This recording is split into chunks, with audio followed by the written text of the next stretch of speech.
सर्वशक्तिमते परमात्मने श्रीरामाय नमः। सर्वशक्तिमते परमात्मने श्रीरामाय नमः।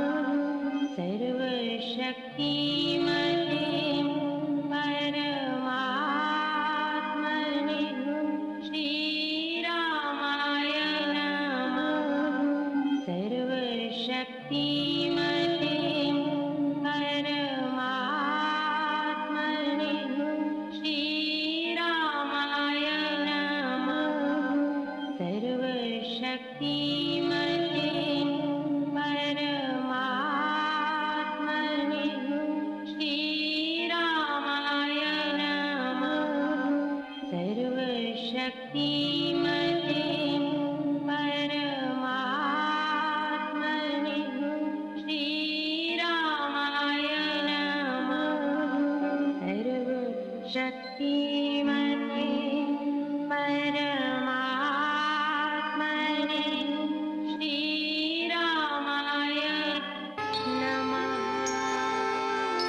इस मांगलिक पर्व पर आप सबको बहुत बहुत बधाई देता हूँ, मंगल कामनाएं।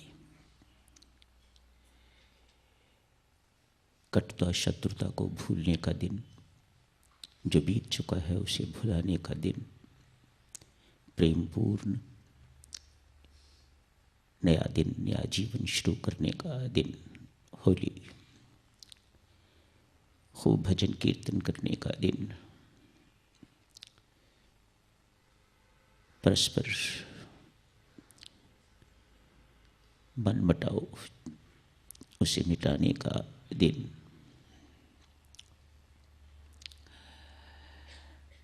आज के दिन लोग एक दूसरे पर रंग फेंकते हैं, डालते हैं। ये इसी का प्रतीक है। जो बीता है, जो हुआ है, उसे भूल जाए। अब प्रेम पूर्वक जीवन जिए। पड़ोसी की शत्रुता आज खत्म हो जाती है। होली खेलते हैं, एक दूसरे को कुछ खाने पीने को देते हैं तो उसके साथ ही साथ दोनों हाथ भी मिलते हैं। परमेश्वर कृपा करे, जहाँ हाथ मिलते हैं वहाँ दिल भी मिल जाए तो बहुत ही अच्छी बात हो जाए। हाथ तो ऊपरी मिलाने की बात है, परस्पर दिल भी मिल जाए तो कटुता शत्रुता खत्म हो जाए। अति शुभकामनाएं, साधक्षणों मंगल कामनाएं। आज का यह दिवस सबके लिए शुभ मंगल एवं कल्याणकारी हो, शुभ मंगल एवं कल्याणकारी हो, शुभ मंगल एवं कल्याणकारी हो। बहुत सुंदर ढंग से आप इस दिन को मना रहे हैं, अपने आप को राम रंग में रंग रहे हैं। बाह्य रंग शोर हो रहा है, लोगों ने मुख लाल पीले किए हुए हैं, कपड़े लाल पीले सबके हो रहे हैं, तो रंग उतर जाएगा। राम रंग तो बड़ा पक्का रंग है। ऐसे रंग से ही अपने आप को रंगने का सुअवसर प्रदान किया है मेरे राम ने। आप जैसा भाग्यवान कौन होगा। आप नहीं जानते उस परमात्मा देव की अपार कृपा जो आप पर है। काश हम इस बात को पहचान सकते, उसकी कृपा करने के स्वभाव को पहचान सकते, तो फिर उसके सिमरन में हर वक्त खोए रहने के अतिरिक्त कोई दूसरा काम न करते। घर जाते ही साधु वही व्यापार की बातें, वही घर की बातें शुरू हो जाएंगी। खुद को भी आपको बुरा लगता होगा, ये क्या है, वह क्या था। अंतर तो आपको स्वयं को दिखाई देता है, पर न जाने अब सबकी कितनी मजबूरियां होती होंगी जो ये सब कुछ करना पड़ता होगा। कितने शानदार, कितने अच्छे दिन व्यतीत हो रहे हैं। घर जाते ही सब कुछ उथल पुथल हो जाता है, उलट पुलट हो जाता है।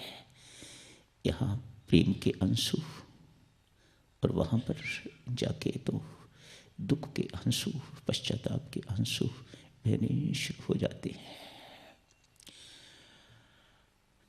परमेश्वर की कृपा सब पर बनी रहे साधक जनों।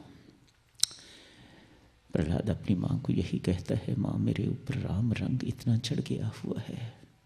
तो कहती है ना, राम राम मत जप। ये पिता, ये हिरण्यकश्यप जो तुझे यातनाएं देना चाहता है, इससे बच जाएगा। तो राम राम जपना छोड़ दे। कल भी उसने कहा था, माँ मैं तो छोड़ भी दूं पर राम मुझे नहीं छोड़ता। मैं इतना राम रंग में रंगा गया हूँ। राम ने मुझे अपने रंग में इस प्रकार से रंग दिया है कि ये रंग अब कभी उतर नहीं सकता। प्रहलाद की तरह ही हैं हम सब साधक जनों, राम नाम के जापक। सारी दुनिया एक पासे, मेरा राम प्यारा एक पासे। सारी दुनिया एक पासे, मेरा राम प्यारा एक पासे। सारी दुनिया एक पासे, मेरा राम प्यारा एक पासे। सारी दुनिया एक पासे, मेरा राम प्यारा एक पासे। सारी दुनिया एक पासे, मेरा राम प्यारा एक पासे। सारी दुनिया एक पासे, मेरा राम प्यारा एक पासे। सारी दुनिया एक पासे, मेरा राम प्यारा एक पासे। सारी दुनिया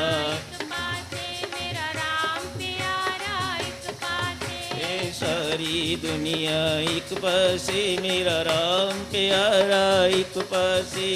सारी दुनिया एक पासे, मेरा राम प्यारा एक पासे। सारी दुनिया एक पासे, मेरा राम प्यारा एक पासे। सारी दुनिया एक पासे, मेरा राम प्यारा एक पासे। सारी दुनिया एक पासे, मेरा राम प्यारा एक पासे। सारी दुनिया एक पासे, मेरा राम प्यारा एक पासे। सारी दुनिया एक पासे, मेरा राम प्यारा एक पासे। सारी दुनिया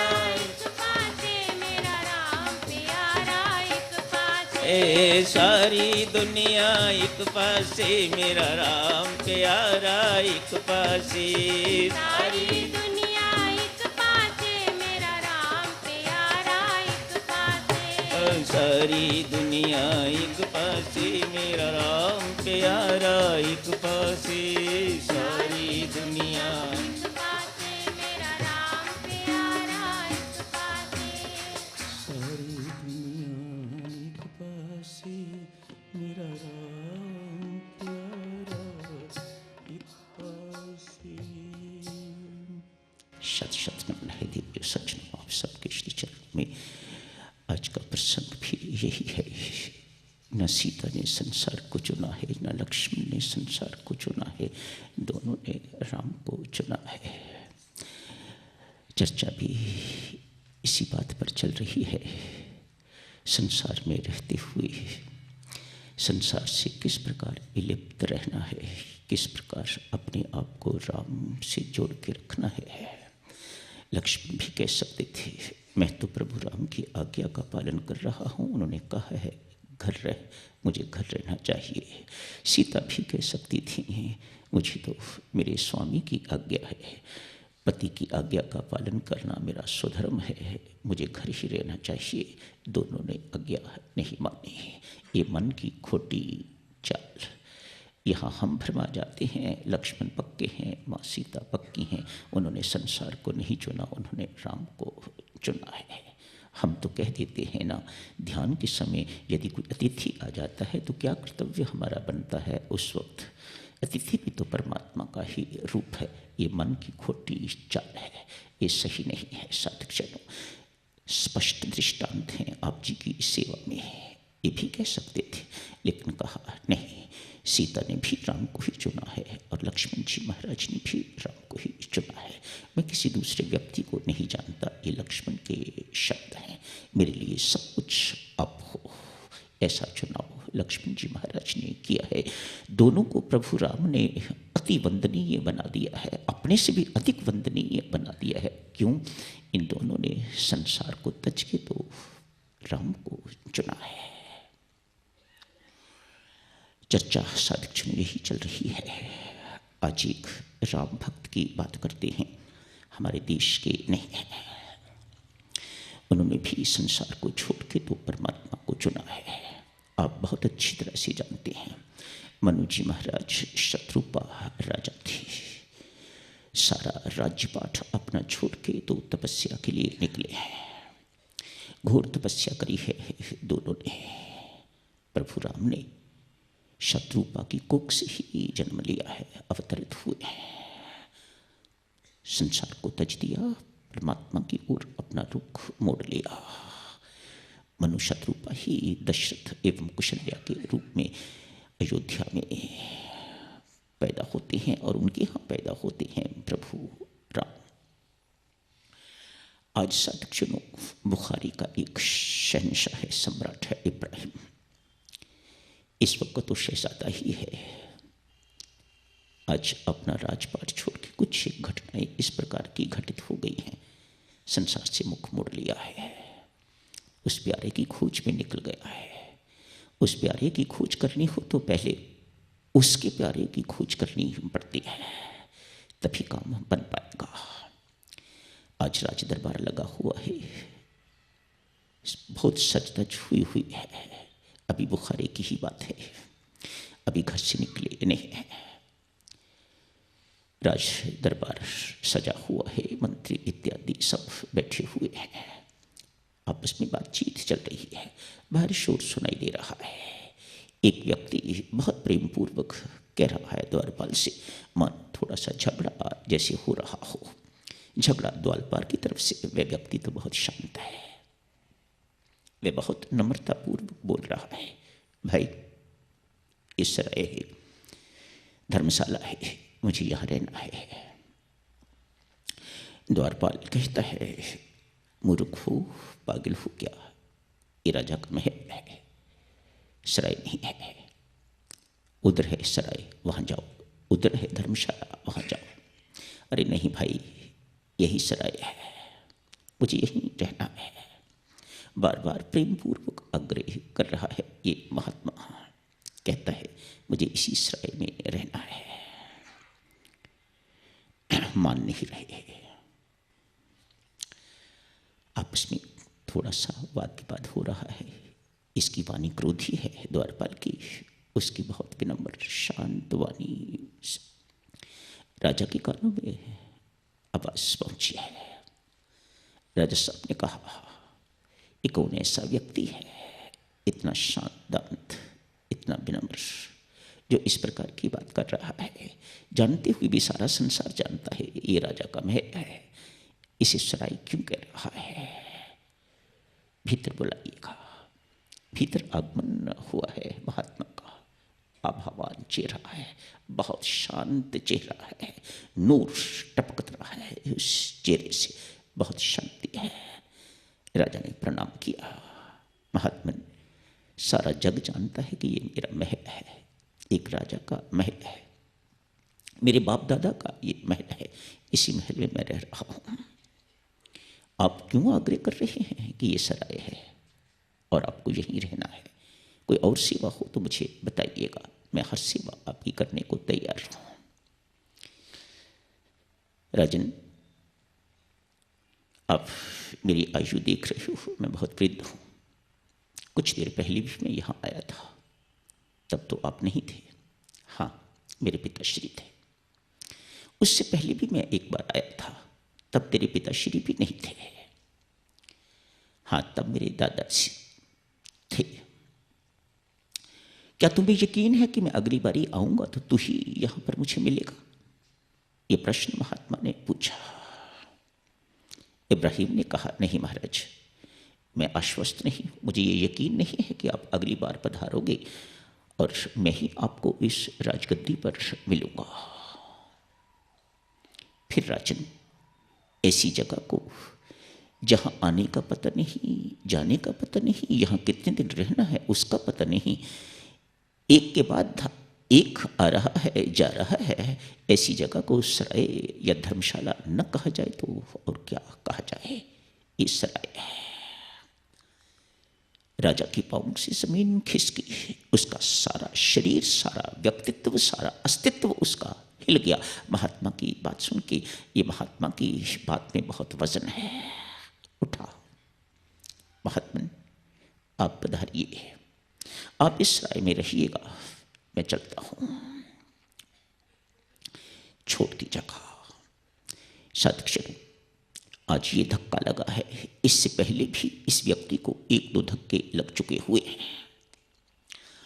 कहते हैं सममन फूलों की सींच पर ये राजा सोया करता है। कल तक भी सोता था, आज तो उसने छोड़ने का निर्णय ले लिया है। सवा मन फूलों की सींच बिस्तर पर लगती थी, उस पर ये सोता था। आज जो महिला, जो दासी शैया तैयार करती है, बिस्तर तैयार करती है, जो उसके मन में आया, सवा मन फूलों की सींच इतने वर्षों से मैं सजा रही हूं, कितनी कोमल होती होगी, राजा साहब को किस प्रकार इसमें सुंदर नींद आती होगी। अभी 2 घंटे का समय है, राजा साहब 10 बजे के करीब आएंगे शयन करने के लिए, सोने के लिए। एक दफा इस बिस्तर पर मैं लेट के तो देखूं। आज वो दासी राजा साहब के बिस्तर पर लेट गई है। बहुत सुख मिला, बहुत चैन, नींद आ गई। नींद भी ऐसी गहरी आई, राजा साहब के आने का समय और उसे कोई सुध बुध नहीं। राजा ने देखा मेरी ही दासी मेरे बिस्तर पर सो रही है तो चाबुक मारे। कहते हैं चाबुक की दर्द बहुत होती है। खूब मारे, बहुत जोर जोर से रोई, चिल्लाई। थोड़ी देर होने चिल्लाने के बाद अचानक मुस्कुराने लग गई है, हंसने लग गई है जोर जोर से। राजा साहब ने जिज्ञासा प्रकट की, अभी तो रो रही थी, अभी हंसने वाली क्या बात हो गई? दासी कहती है, राजा साहब रोई इसलिए, ये जो आपने पिटाई करी है इससे बहुत पीड़ा हुई, इसलिए रोई, इसको सहन नहीं कर सकी इसलिए रोना निकल गया। हंसी इसलिए हूं, 2 घंटे सोई हूं इस बिस्तर पर तो मुझे इतना दंड मिला है। राजा साहब आपको सोते हुए उम्र बीत गई है, आपको क्या दंड मिलेगा? इसलिए मेरे मुख से हंसी निकल गई है। एक दूसरा धक्का लगा। मन ही मन संसार के प्रति निस्सारता की भूमिका तैयार हो रही है। यूं कहिएगा परमात्मा की कृपा का अवतरण हो रहा है, शुरू हो गया है। सच्ची परमात्मा की कृपा वही मानिएगा देवी जब पांव परमात्मा की तरफ मुड़ने लग जाए, जब मन परमात्मा की तरफ लगने लग जाए तो समझ लीजिएगा उस देवादिदेव ने कृपा करनी शुरू कर दी है। बाकी और कुछ नहीं। पैसा आ रहा है, 10 साल के बाद पुत्र पैदा हो रहा है, इसे परमात्मा की कृपा से जोड़ना बड़ी भ्रांति है, भूल है, ये सत्य नहीं है। सत्य मात्र इतना ही है, उसे ही परमात्मा की डिसेंट ऑफ हिज ग्रेस, उसे ही मानिएगा। जब हमारे पांव परमात्मा की ओर मुड़ने लग जाए, जब हमारा मन परमात्मा के साथ जुड़ने लग जाए तो समझिएगा ये परमात्मा की कृपा है। भूमिका तैयार हो रही है। आज राजा साहब अपने महल की छत पर ऐसे ही टहलने के लिए चले गए। क्या देखते हैं वहां पर दो सौदागर, दो व्यक्ति। पूछा, कौन है आप? महल की छत पर सौदागर हैं, ट्रेडर्स। क्या कर रहे हो यहाँ पर? कैसे आना हो गया महल के अंदर आपका? कहा, राजा साहब, ऊंट गुम हो गया था, उसे ढूंढ रहे हैं। मूर्ख कहीं के, ऊंट, कैमल, और महल में, और महल की छत पर। पागल हो? ऊंट कैसे छत पर आ सकता है? कहा, राजा साहब, यदि ऊंट छत पर नहीं आ सकता तो परमात्मा सवामन फूलों की सीज पर सोने से भी नहीं मिल सकता। ये अंतिम धक्का था। उसी वक्त अपना महल त्याग दिया है। कहते हैं अपने राज्य में इधर उधर भटका है। आखिर राजा थे, उन्हें पता था संत महात्मा कहाँ है। वहां अपने राज्य का संत महात्मा कोई उन्हें सुगुड़ नहीं लगा। इसलिए विचरते विचरते उस वक्त कबीर साहब थे, उनका सुना और काशी आ गए। अपना देश छोड़ के इब्राहिम काशी आ गया है। कबीर साहब को ढूंढते ढूंढते उनका द्वार, उनकी कुटिया जाके तो खटखटाया है। दोनों पति पत्नी ने द्वार खोला है। कबीर साहब और पत्नी लोई दोनों साथ साथ आके द्वार खोला है। कौन है आप? कैसे आगमन हुआ? कबीर साहब ने पूछा। बुखारे का बादशाह हूं, आपकी चरण शरण में आया हूं। कबीर साहब कहते हैं, मेरा और आपका क्या सामने, क्या मुकाबला मेरे प्रभु। आप राजा, मैं एक जुलाहा गरीब। अब क्या शब्द प्रयोग कर रहे हैं कि आप मेरी शरण में आए हैं, मुझे अपने चरणों में रख लीजिएगा। आप बहुत बड़े इंसान हैं। आप जितने बड़े हैं मैं उतना छोटा हूं। मैं तो एक जुलाहा, एक गरीब आदमी, हैंड टू माउथ मेरी लिविंग। मैं आपको क्या चरण शरण अपनी प्रदान कर सकता हूं। द्वार बंद कर लिया, पुनः खटखटाया, फिर बंद कर लिया, पुनः खटखटाया। लोई से रहा ना गया। क्या कर रहे हो? शुक्र करो घर में कोई नौकर मिल रहा है। हमारे पास क्या क्या खाएगा हमारा, क्या ले जाएगा हमारा? कहना मानो, रख लो उसे, काम आएगा। छोटी मोटी चीज लानी होती है, आपको ही कुछ करना पड़ता है। इस वक्त नौकर की आवश्यकता है। अच्छा आदमी मिल रहा है, रख लो उसे। लोई के कहने पर कबीर साहब ने उसे अपने पास रख लिया है। आ जाओ। रोज का काम है।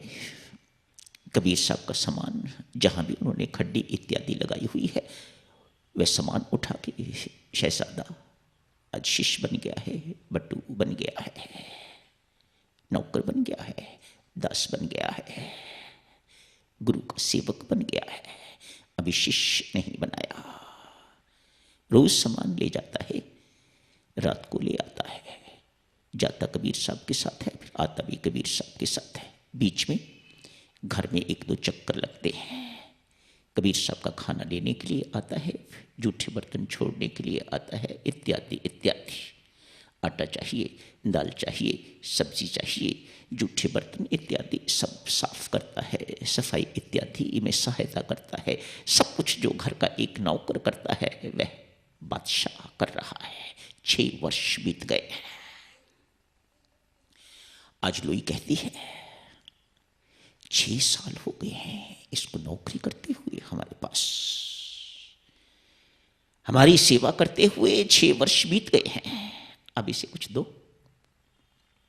लोई अपने पति को कहती है। कबीर साहब कहते हैं, लोई अभी बर्तन कच्चा है, अभी ये कुछ देने योग्य नहीं है, अभी ये कुछ पाने योग्य नहीं है। पक्का कैसे होगा, लोई पूछती है। नौकरों की तरह, दासों की तरह इस प्रकार से काम कर रहा है, ऐसे तो अपने बच्चे भी काम नहीं करते। अपने पुत्र को कह के देखो कमाल को कि ये सब कुछ करे, उसने तो कभी नहीं किया। दो ना इसे। कहना मानो लोई, अब ये पात्र नहीं है। क्यों पात्र नहीं है? अच्छी बात है, तू नहीं मानती तो तू इसकी परीक्षा लेके देख ले। अपने घर का कूड़ा करकट आज इकट्ठा कर, आज बाहर नहीं फेंकना उसे, किसी बाल्टी में किसी बर्तन में उसे इकट्ठा कर ले।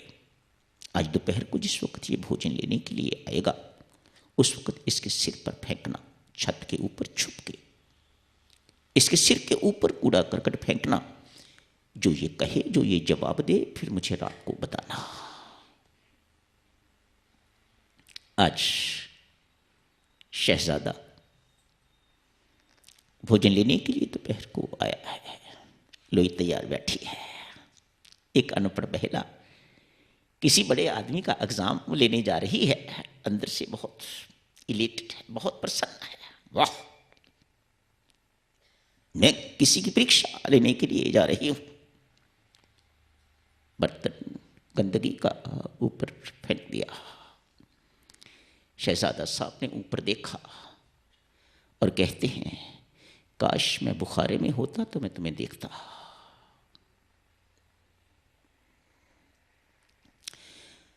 रात को लोई ने यही बात कबीर साहब को सुनाई। मैंने कहा था ना लोई, अभी बर्तन पक्का नहीं है, अभी ये व्यक्ति दीक्षा के योग्य नहीं है, अभी ये व्यक्ति मंत्र देने योग्य नहीं है, नामदान देने योग्य नहीं है, अभी बर्तन कच्चा है। ये ठीक है, आप ठीक कहते थे महाराज, अभी बर्तन कच्चा है, अभी इसके अंदर मैं बाकी है, अभी इसकी मैं मरी नहीं, अभी इसके अंदर विनम्रता जो आनी चाहिए, जो आपको परमात्मा की कृपा का पात्र बनाती है, वह विनम्रता इसके अंदर नहीं आई, वह झुकना अभी इसने नहीं सीखा। आप सही कहते थे। साधुजनों, आज एक बहुत बड़ा सेठ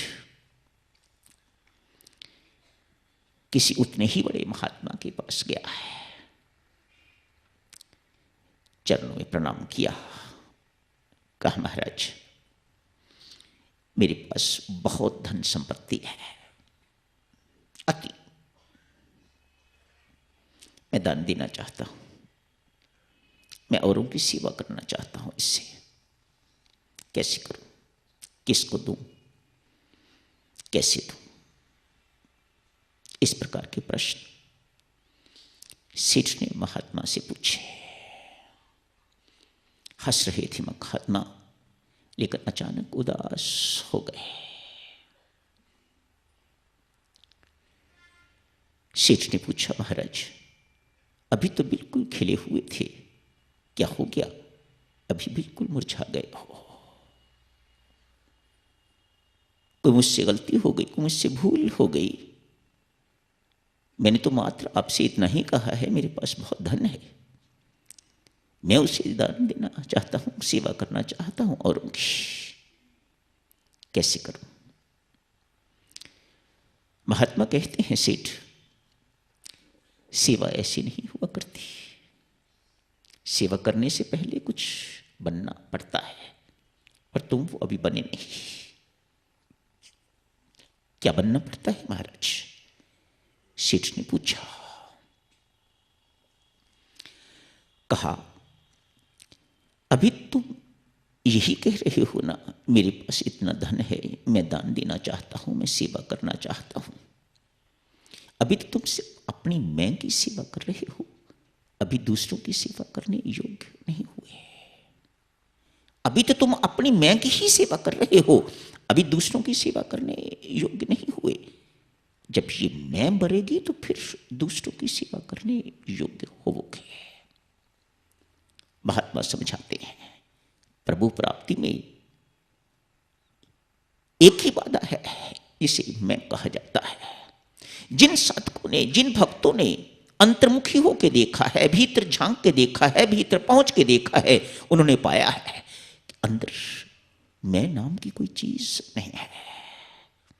जब अंदर कोई मैं नाम की चीज नहीं है तो बाहर हम मैं का बोझ जिंदगी भर उठाए रखते हैं, जन्म जन्मांतर उठाए रखते हैं, तो हमारे से अधिक मूर्ख कौन होगा?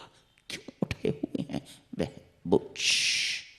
महात्मा सेठ को समझाते हैं, सेठ ये मैं की सेवा करनी जब बंद हो जाएगी तो विनम्र हो जाएगा, तो झुकना सीख जाएगा।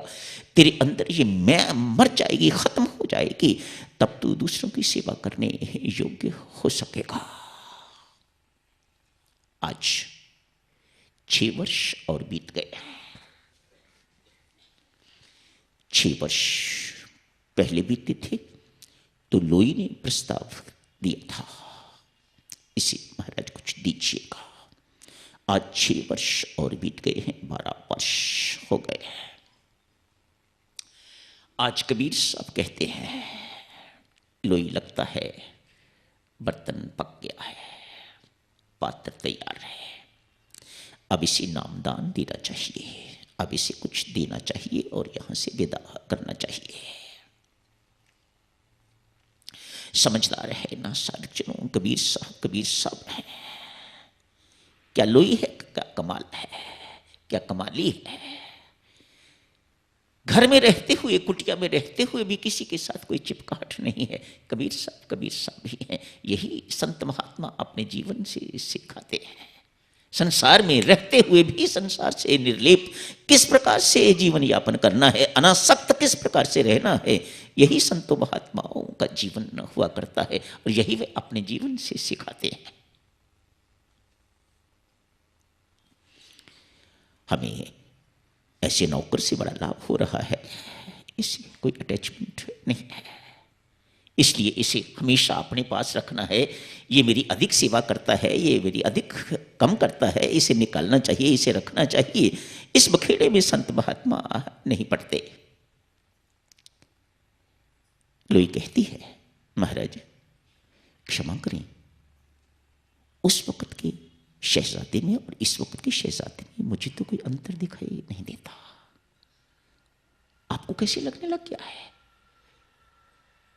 कि पात्र तैयार है, अब बर्तन पक गया है, अब इस पात्र में कुछ डालना चाहिए? कबीर सब कहते हैं तो फिर परीक्षा लेके देख ले। आज कूड़ा करकट नहीं, घर के बाहर नीचे नाली है ना, जिसमें हमारा मल इत्यादि गिरता है। गांव में लोग ऐसे ही सफाई करते हैं, पानी फेंका और नालियां सारी गंदी होती हैं, मल से भरी हुई होती हैं। थोड़ी मेहनत कर, इम्तिहान लेने के लिए जा रही है ना, परीक्षा लेने के लिए जा रही है, बहुत बड़ा तू काम करने जा रही है, थोड़ी मेहनत कर। आज उस गंदी नाली की गंदगी इकट्ठी कर और आज जिस वक्त आए वह फेंकना इसके सिर के ऊपर। गंदा काम करने के बावजूद भी लोई बहुत प्रसन्न है। बर्तन ले गई है, जाके गंदगी इकट्ठी करी है, खूब भर ली।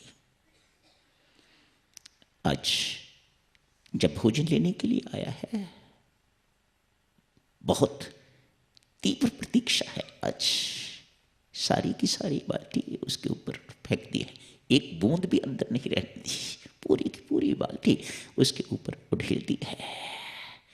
आज इब्राहिम वहीं बैठ गया है।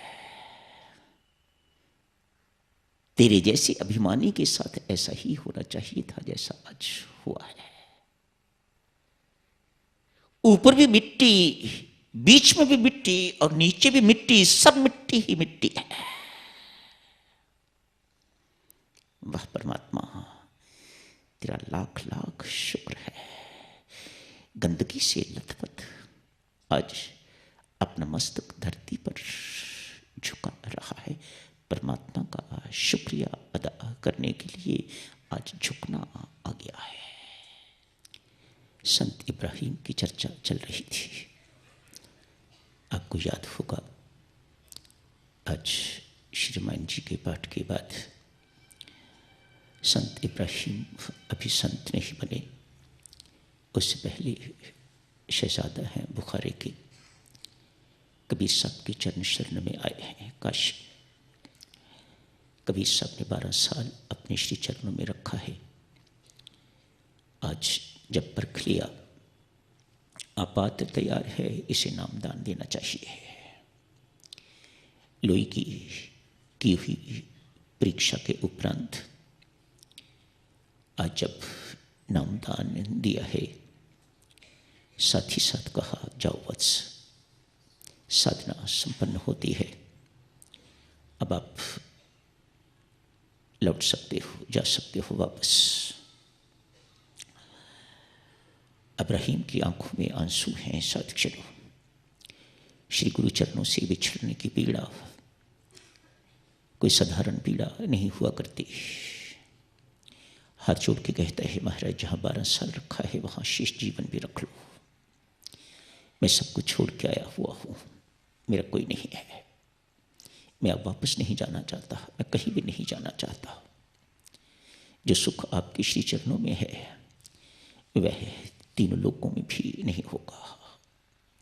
मुझे अपने श्री चरणों में रहने दीजिएगा, मैं यहीं रह के आपकी सेवा भी करूँगा, नाम का आराधन भी करूँगा।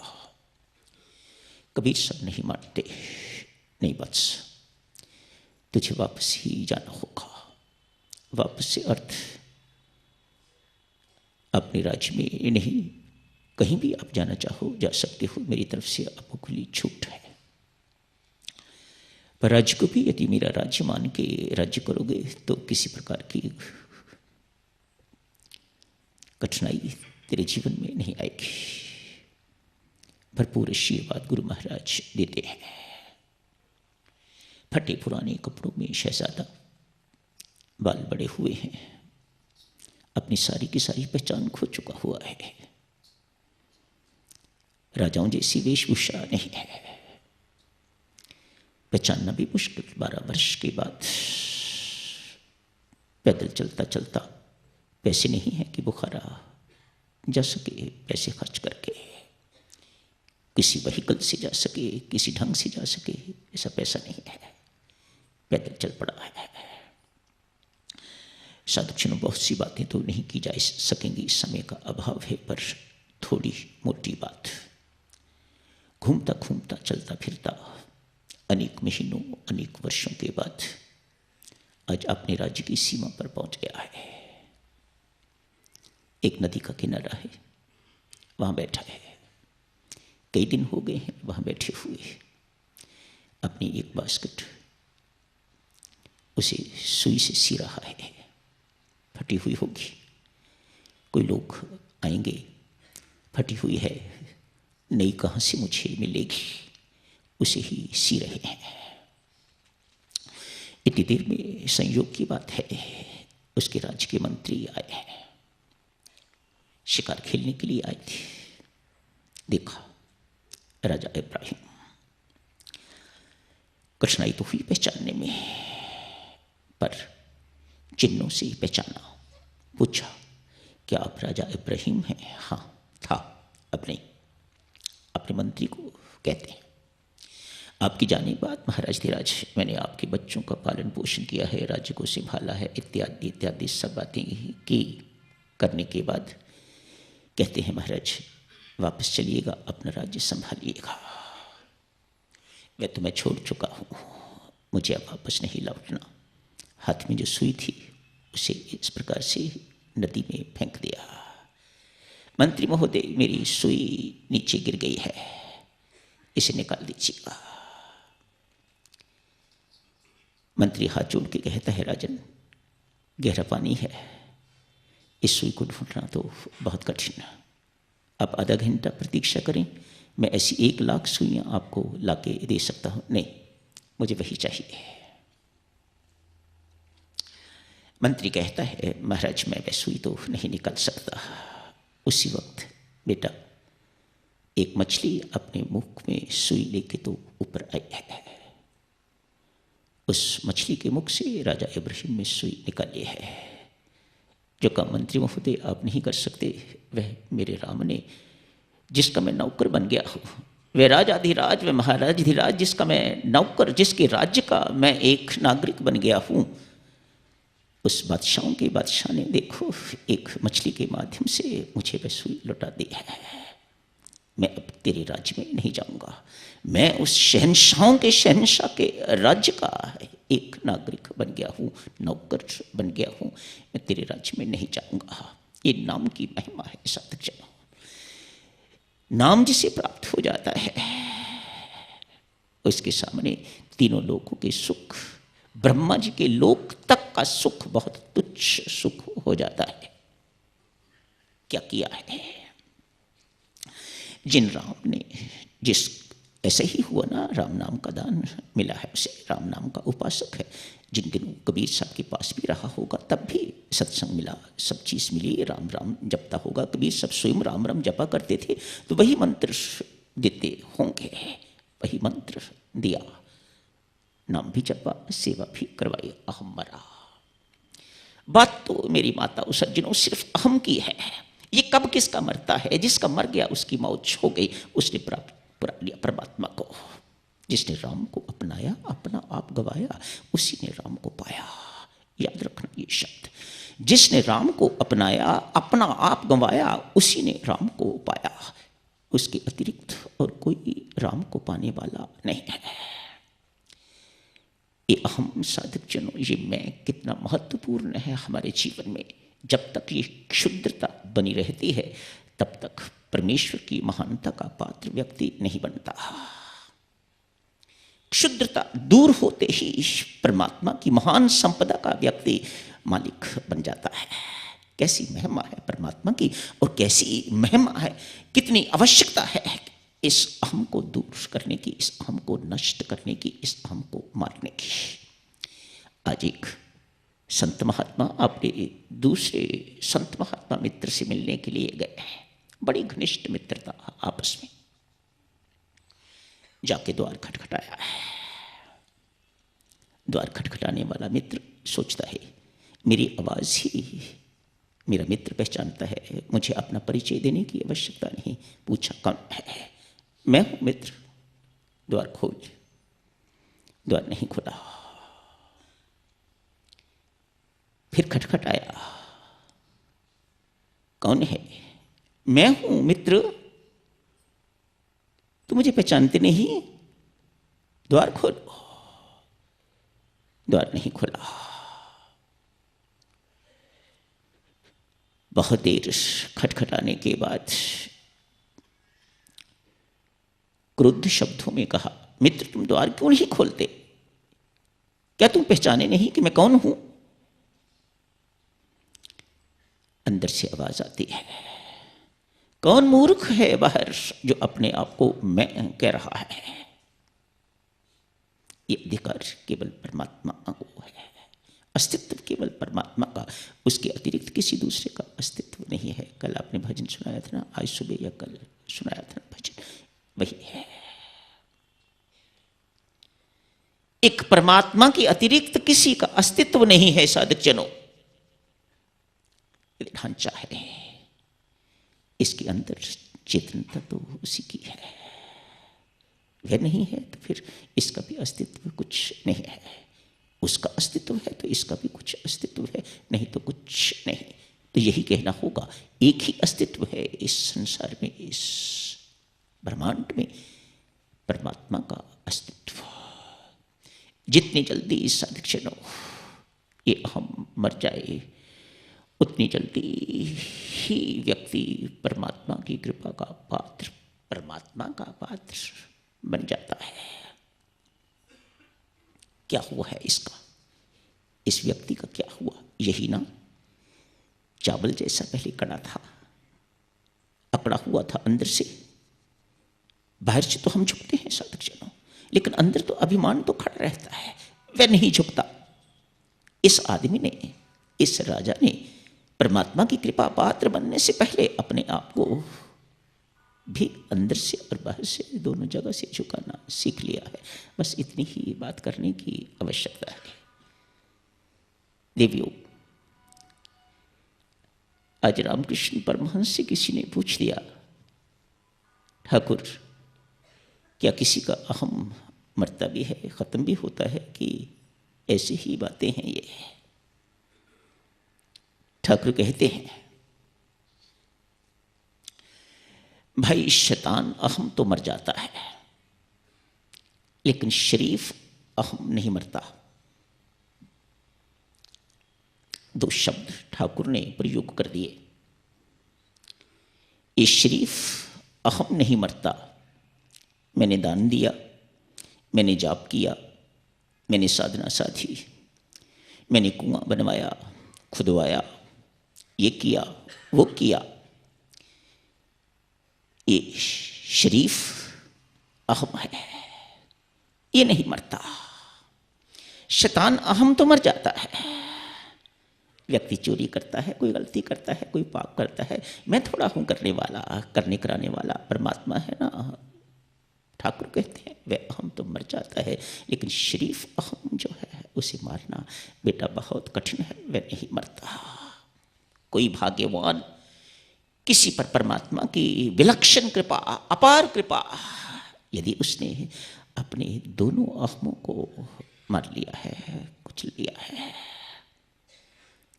ऐसे व्यक्ति की अपनी क्षुद्रता खत्म होते ही वह परमात्मा की महानतम संपत्ति का अधिकारी बन जाता है। शर्त देवी मात्र इतनी ही है, अपने अहम को शिथिल करना है। चावल की तरह कड़ापन परमात्मा को पसंद नहीं है। चावल को खाने योग्य बनाओ, उसका आकार भी बना रहता है और भीतर से कोमल भी हो जाता है। यही चाहते हैं परमात्मा, हर इंसान, हर साधक बेटा बने। क्या बने? चावल की तरह कड़े नहीं, कठोर नहीं, कोमल बनना है, खाए जा सको, पचाए जा सको।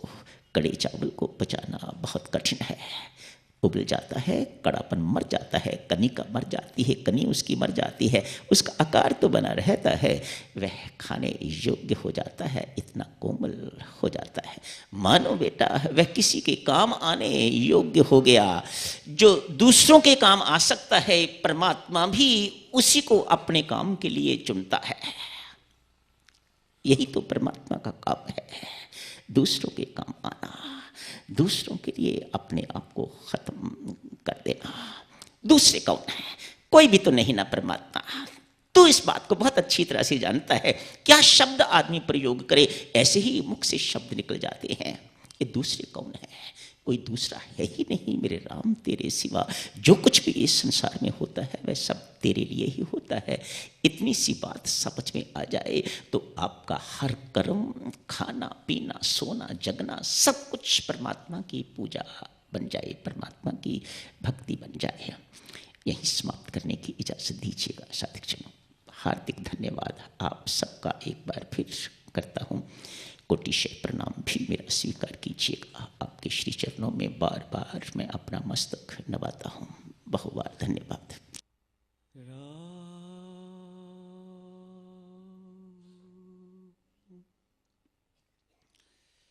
होली खेलन आई मैं बाबा, होली खेलन आई, होली खेलन,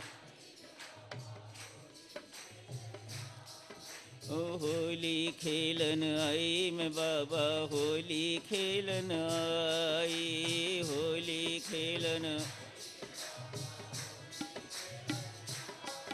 ओ होली खेलन आई मैं बाबा, होली खेलन आई, होली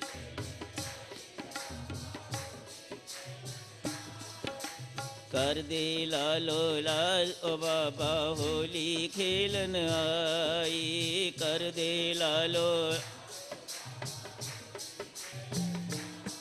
ओ कर दे लालो लाल ओ बाबा, कर दे लालो लाल, कर दे लालो, ओ कर दे लालो लाल ओ बाबा, कर दे लालो लाल,